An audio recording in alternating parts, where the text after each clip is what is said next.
I'm Claire Skinner and I'm supporting the National Brain Appeals Emergency Fund, and I'm going to read an extract from The Lion, the Witch and the Wardrobe, in which Lucy first meets Mr. Tumnus.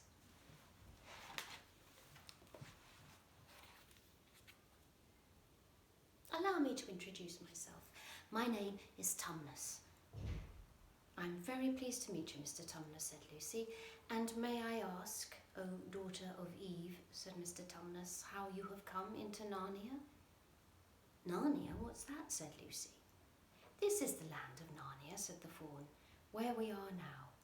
All that lies between the lamppost and the great castle of Cair Paravel on the eastern sea. And you have come from the wild woods of the west? Well, I got in through the wardrobe in the spare room, said Lucy. Oh, said Mr. Tumnus in a rather melancholy voice. If only I had worked harder at geography when I was a little fawn, I should no doubt know all about those strange countries. It's too late now. But they aren't countries at all, said Lucy, almost laughing. It's only just back there. At least, I'm not sure. It's summer there. Meanwhile, said Mr. Tumnus, it is winter in Narnia and has been for ever so long, and we shall both catch cold if we stand here talking in the snow. Daughter of Eve, from the far land of spare where eternal summer reigns around the bright city of Wardrobe, how would it be if you came and had tea with me? Thank you very much, Mr. Tumnus, said Lucy, but I was wondering whether I ought to be getting back. It's only just around the corner, said the fawn, and there'll be a roaring fire and toast, sardines and cake. Well, it's very kind of you, said Lucy, but I shan't be able to stay long. If you take my arm, daughter of Eve, said Mr. Tumnus, I shall be able to hold the umbrella over both of us. Now, that's the way. Off we go. And so Lucy found herself walking through the wood, arm in arm with this strange creature, as if they had known one another all their lives.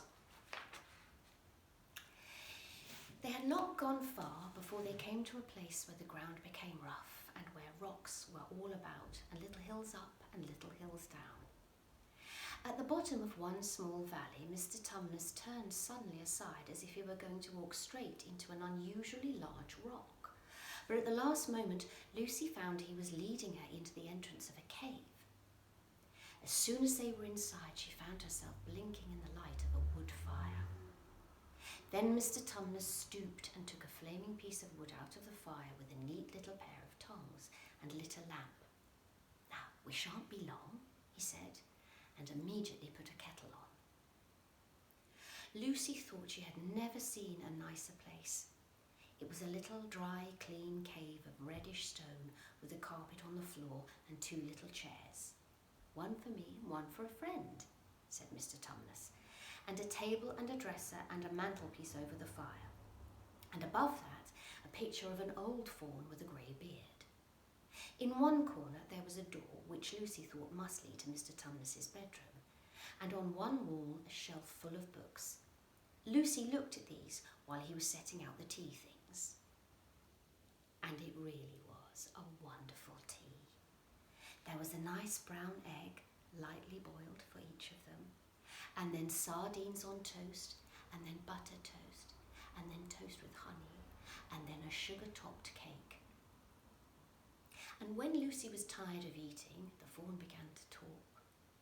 He had wonderful tales to tell of life in the forest, and how the nymphs who lived in the wells and the dryads who lived in the trees came out to dance with the fawns, about long hunting parties after the milk-white stag who could give you wishes if you caught him.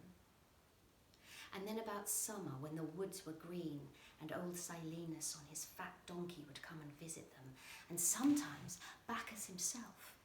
And then the streams would run with wine instead of water, and the whole forest would give itself up to jollification for weeks on end. Not that it isn't always winter now, he added gloomily.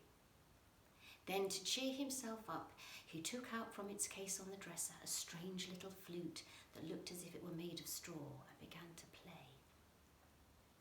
and the tune he played made Lucy want to cry and laugh and dance and go to sleep all at the same time. It must have been hours later when she shook herself and said, "Oh, Mr. Thomas, I'm so sorry to stop you, and I do love that tune, but really, I must go home. I only meant to stay for a few minutes."